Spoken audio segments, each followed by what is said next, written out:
moderators, organizers, speakers, ladies and gentlemen. I feel really honored to be here, basically to tell some of the stories from Singapore. Next slide, please. Okay, so these are some of the things that I'm going to talk today, some of the global trends that are basically the marker of vulnerabilities for urban food security, followed by why Singapore is important, and then a bit about Singapore foodscape. After that, Singapore's initiative towards the food security solutions, and finally, some critical areas. Next. Okay, so next also. There are some, global trends that are also marker of vulnerabilities. The first of all is the middle class consumption is growing in Asia, especially India and China, and that has a huge impact on the food security. Next. With middle class consumption is growing, but at the same time, so we also see the dietary pattern also changing, starting from traditional foods to wheat-based diet to animal protein, and finally, high and exotic and high-end premium foods. And they also have a lot of implications, especially the deforestation, loss of ecological capital, also class differentiation. For example, high-end premium food for the wealthy consumers, while low-end food for the global poor. Next, please. And massive urbanization is another one. By 2025, for example, China is going to have 221 cities with 1 million inhabitants, compared with 35 cities of this size in Europe today. Next. If the current trends hold, China's urban population will hit 1 billion mark by 2030. According to Asian Development Bank, 1 billion people will be migrating to cities in the next 20 years. And for the first time in Asia in 2022, more people are now living in urban areas than in the rural areas. Next. So because of that, one critical dilemma we are facing is that we have to produce more food from less land. But this critical dilemma is complicated by other factors. For example, next. The water, scarcity. You can see that it is becoming very, very severe in the next couple of years. Next, please. As well as environmental problems, and that includes climate change. Next. Also, we have pandemic and food supply disruptions, and all these factors as among the major factors that are marker of vulnerabilities, and they have tremendous impact on urban food security. Next. So there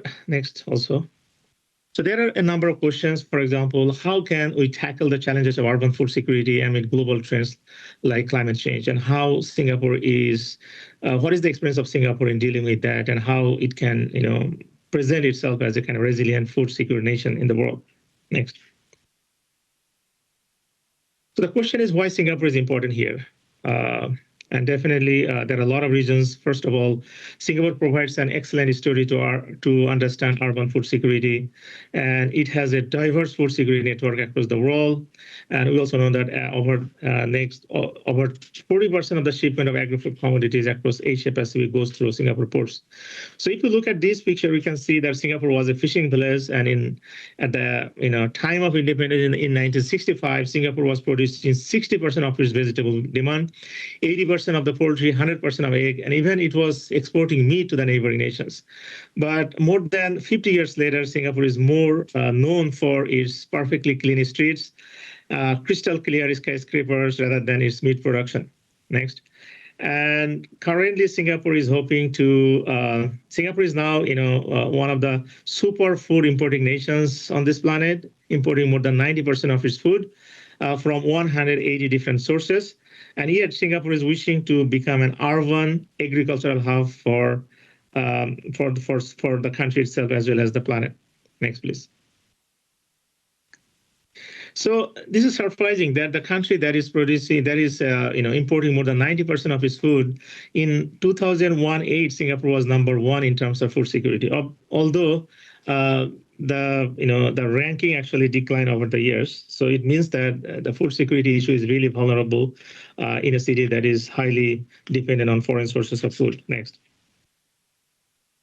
Just a bit about Singapore. Next, please. We all already know about Singapore, but we know that Singapore is a red dot in the global map. But this is one of the, one of the 3 first world nations in Asia. According to the Prime Minister of Singapore, our country is small, but our dreams are not. So one of the dreams is to make the country as a kind of modern urbanized city. And because of that, the agricultural lands actually decline over the years in Singapore. Next, please. So this is what Singaporeans are eating every year. So over the years, we can see that the average Singapore diet has seen an increase like chicken, pork, beef, vegetable, and eggs. And in 1 year, an average Singapore resident actually eats a lot of like 95 kilos of vegetables and 308 eggs. And this is a kind of snapshot of what the amount of food that Singapore is buying from other countries. Next.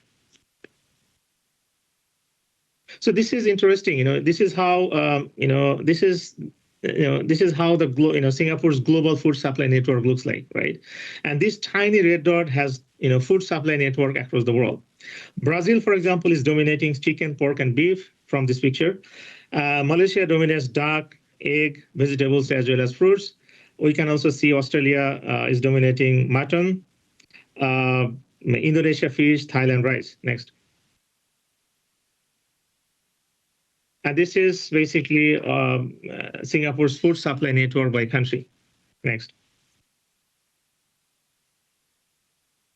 So now let's talk about some of the innovative solutions that Singapore is having. You can put all the slides together, and that's helpful for us, okay, for this page. Okay, so if we discuss all the different solutions that Singapore has taken, we can actually think of at least 3 broad strategies. They call it 3 food baskets. The first one is diversify import sources, and Singapore is buying, as I mentioned, that 90% of its food from 180 different sources.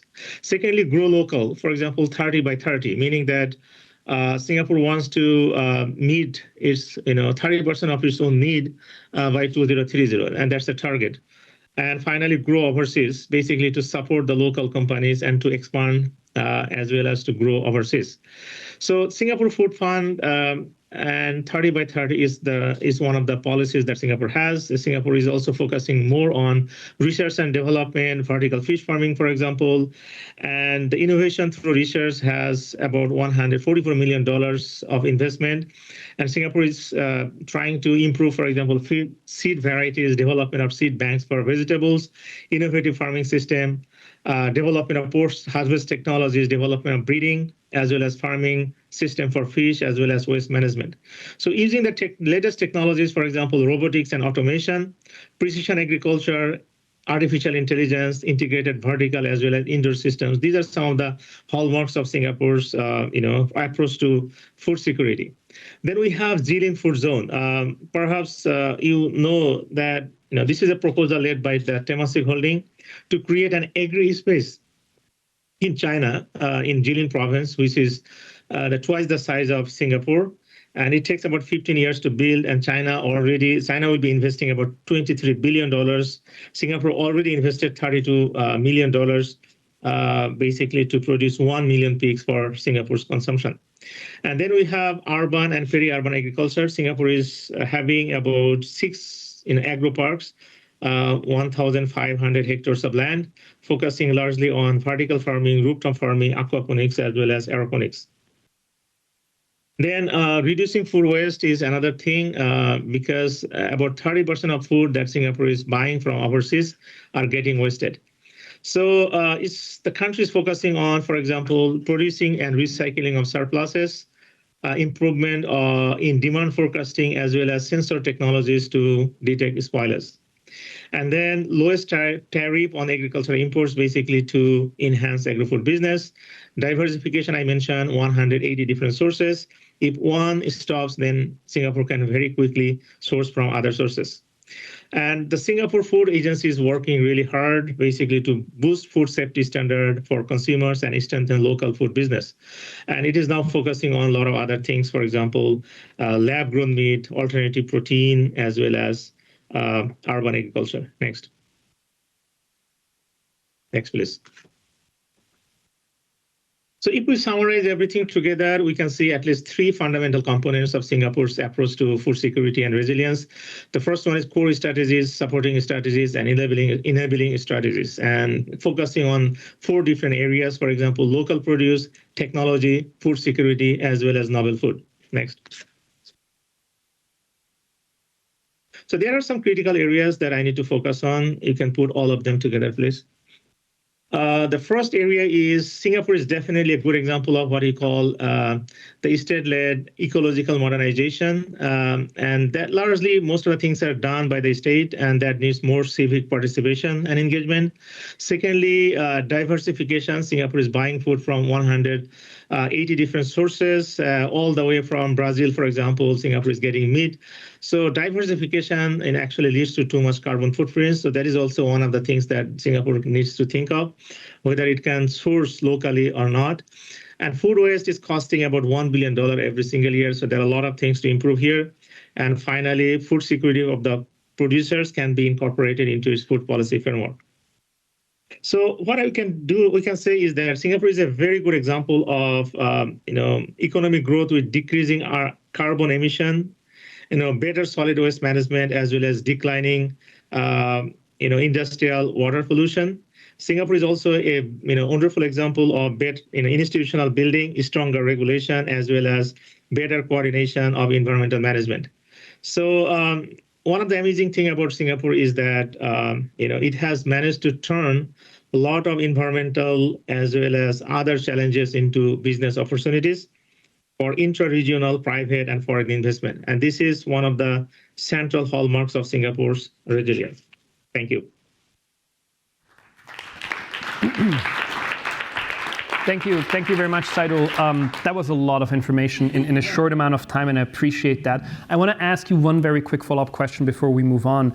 So looking at all the solutions that Singapore's doing, Singapore takes this obviously very, very seriously. I think the one sort of question mark, and this has come up in other parts of today already, and I assume we'll talk about it in the panel, is that Singapore, as you said, is a tiny red dot.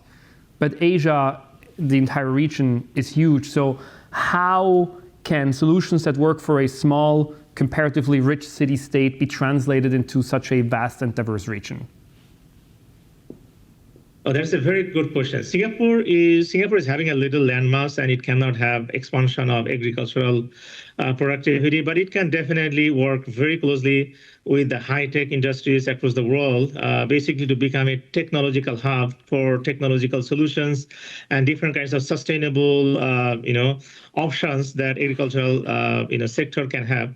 So I think Singapore can definitely is going to be a kind of regional hub for agricultural technologies and solutions. So and the only thing that Singapore needs to do is to collaborate with the region as well as other countries to bring the best solutions, for not only for Singapore itself but also the regional sphere, especially the countries like China, India, Bangladesh, Indonesia, and so on. Yeah. So also, currently, as I mentioned, the diversification is one of the major policies to bring food in 180 different sources. And Singapore is, for example, meat production is happening in Brazil, and that actually involves a lot of carbon footprint, right? So Singapore can easily, source all these, different kinds of food, locally, basically in the regional setting. So I think in this way, Singapore needs to have more collaboration across the countries within the region.